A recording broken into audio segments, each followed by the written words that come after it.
now, we have another caravan, this one expected to be as much as 10 times the size the last one, that will gather in San Pedro Sula, Honduras on Tuesday. And we're bringing in now the Florida GOP Senator Marco Rubio. Senator Rubio, good morning. Thanks so much. I want to get your reaction this morning. Obviously, Mexican officials taking this very seriously, along with the U.S. officials. What do you make of this caravan news? Yeah, it's a terrible thing, particularly for those migrants that are coming. I mean, it's a dangerous trip. You know, a few years ago here in Florida, we had a problem with these rail lines.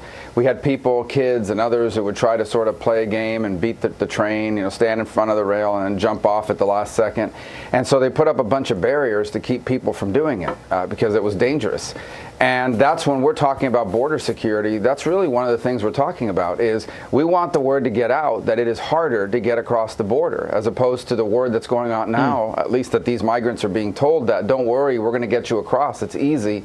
And a lot of them already know someone who's here who made that border crossing. So as long as people believe that they're going to be able to cross that border, desperate people are going to undertake this very dangerous journey in which women are abused, children sometimes disappear. But let me just tell you, it is not a trip that anyone in the world should be making, and that is from Guatemala, from Honduras, through Guatemala, through Mexico, trafficked by some of the worst human beings on this planet, only to try to get across the U.S. border. So from that standpoint alone, it is a crisis. Senator, how best do we get the word to these people that this is not the way they should do it? Because this is yet another caravan, even larger, and it seems to not be stopping. So how do we get that message to them? Well, one of the best ways to get the message there is for people not to be able to get in, because then word spreads. One of the things that happens, I know this issue very well. I know a lot of people in Honduras, and what happens is it's word of mouth, right? Your cousin left on one of these trips, made it to the U.S., calls back and says, I'm here, I crossed the border. And so now you see that as something you might be able to do, or others might be able to do. So when people start coming back and saying, we tried to get across, but we couldn't, or even in the news, it starts getting out that there's a border wall and other measures in place to keep people from crossing, it'll discourage them from coming. And it should. This is not a good journey. No one should be undertaking this journey. It's incredibly dangerous. Senator, how should Mexico handle this? As you mentioned, they'll get first to the Guatemala-Mexico border. Well, my hope is that they will stop people from crossing in that border, their southern border. And I think under this new administration over there, they want to do that, because understand, if they can't make it to the U.S., then they stay inside Mexico. And now that becomes a cost on Mexico to have to house people and so forth. They don't like being a transit point either. In the past, what they did is they just made sure people got through there as quickly as possible. They facilitated their trip. I hope what will happen now, and I believe we have a chance to do, is partner with them to actually move the U.S. southern border, not with an invasion or anything, but move the border to the Mexican border with Guatemala, working with Mexico, again, to prevent this trip from even beginning. Senator, we're in day 23 now of the shutdown. Do you see that the Democrats, any cracks that they might come to the table? And I have one other question for you, too. One of the things that President Trump has put on the table as a means to negotiate with the Democrats is DACA. And I know you and I both know a lot of DACA recipients who would really want this to happen. A lot of people in the Hispanic community. Will the Democrats pay a political price for basically ignoring this offer and going with the resistance against Trump? Well, look, let me just say, I don't like shutdowns. I don't think they're good leverage. I don't think the people that work for TSA and border security and all these other agencies should be the ones paying the price here for the unwillingness of the Democrats to move on this. That said, I don't think what the president's proposing is unreasonable. $5 billion for border security. It's not $5 billion just for a wall. There's a bunch of other things there. It funds the top 10 priorities of the border security plan. But the Democrats, particularly in the House, are dug in completely. They think they're going to do a deal and the president's going to get nothing. And that's not how this works. You know, I'm always being told we got to compromise. You have to negotiate. Well, if you're negotiating, that means the other side has to get something. And right now they're telling the president he gets nothing. As far as DACA and paying a political price, I don't know. I really don't.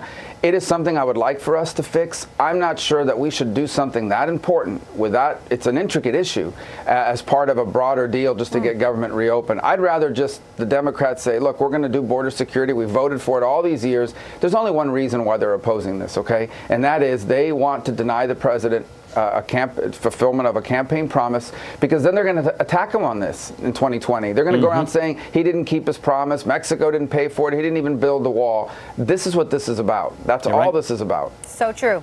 Absolutely. Well, Senator, if you open up the New York Times yesterday, you would read a story about how the FBI, here's the headline, FBI opened inquiry into whether Trump was secretly working on behalf of Russia. Senator, this started when James Comey was fired. Now, if you remember, Rod Rosenstein wrote the memo that recommended James Comey be fired. Then, once he was fired, the FBI started to investigate Trump to see if he was working on behalf of Russia. How much more insane can this get? Yeah, but see, here's the thing. I never comment on these leaks. Sometimes they're true, sometimes they're half true, sometimes they're completely false, but every single time, whoever's leaking it has an agenda. And so, you know, what I would say is there's an active investigation now. It's not just on Trump, it's the whole topic of Russia.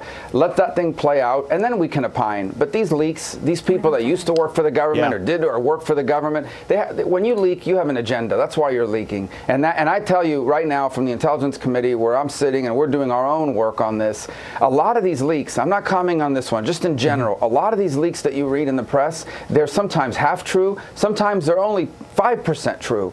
And then they become matters of fact out there. And these leakers, whoever these people are, you know, they should be found. And they should be prosecuted for this, because this is doing no one any favors. Do you think the president is a Russian agent?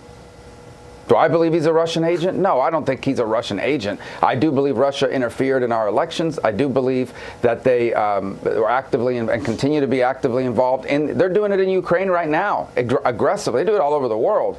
But the Senate Intelligence Committee, we're doing our own work, our own report. It should be out sometime this year. It'll speak for itself. It'll lay out all the details. Mueller's got something totally separate, and let that thing move forward and play out. I've said that all along. We deserve to know what happened and all the truth. I'm not going to opine on any of it until then. It isn't fair to anybody. But it just seems like Russia is continuing to have an influence on American politics because we're not getting the Mueller report, which can put a definitive line on what happened or didn't happen, or even the report you're working on. As long as we keep allowing this to infiltrate and not have an end to Russia, then the Russians are influencing. Well, there's no doubt that this debate we're having internally was part of their plan. I mean, that's what they wanted to do. What they're trying to do is exacerbate the tensions that already exist here to get us to fight against one another. I don't know anything about the Mueller timeline. Like I said, that's their own. I can tell you here in the Intelligence Committee, we're reaching sort of here the fourth quarter. But understand, when we do our report, and you know, most of our report is looking at what Russia did and what we should be doing in the future to prevent it and how our intelligence agencies behaved and performed. But understand, if something's missing in that report, then people will say, oh, you guys forgot to look at this or forgot to look at that. But put aside for a second the campaign of 2016. I can tell you this, I think people will be surprised.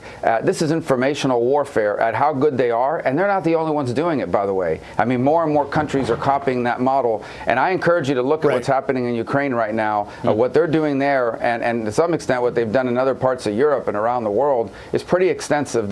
For them, informational warfare has always been a part of their doctrine. Yeah, Senator, just very quickly before we run out of time, I want to get your comments and your thoughts on one other topic, and that is a report today that back in September, when a group of militants attacked Baghdad with mortar fire, they were backed by Iran. There's a report today that the White House was seeking options to strike Iran. John Bolton specifically asking the Pentagon for some options to strike Iran. Do you know anything about that?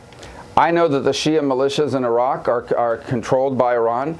And I know that some of them, you know, it's possible that one of those commanders may decide they would love to kill Americans. They've long wanted to kill Americans. And it's possible that at any given moment, one of the commanders may unilaterally, one of these Shia militias may decide to attack the U.S. presence, diplomatic or military, in Iraq. I think the White House is right. They've been very clear. Whatever a Shia militia in Iraq does against the United States, we will attribute to Iran. We will treat it as an attack by the Iranians. They're the ones that put them there. They're the ones that are supporting them. We will hold them responsible for the death or the injury of any American in Iraq or anywhere in the world at the hands of a Shia militia. That's what I know. I think that's the right position to take. Yeah, no, you're right. And the problem is Iran is effectively running Baghdad. And so there's a lot of calculations there.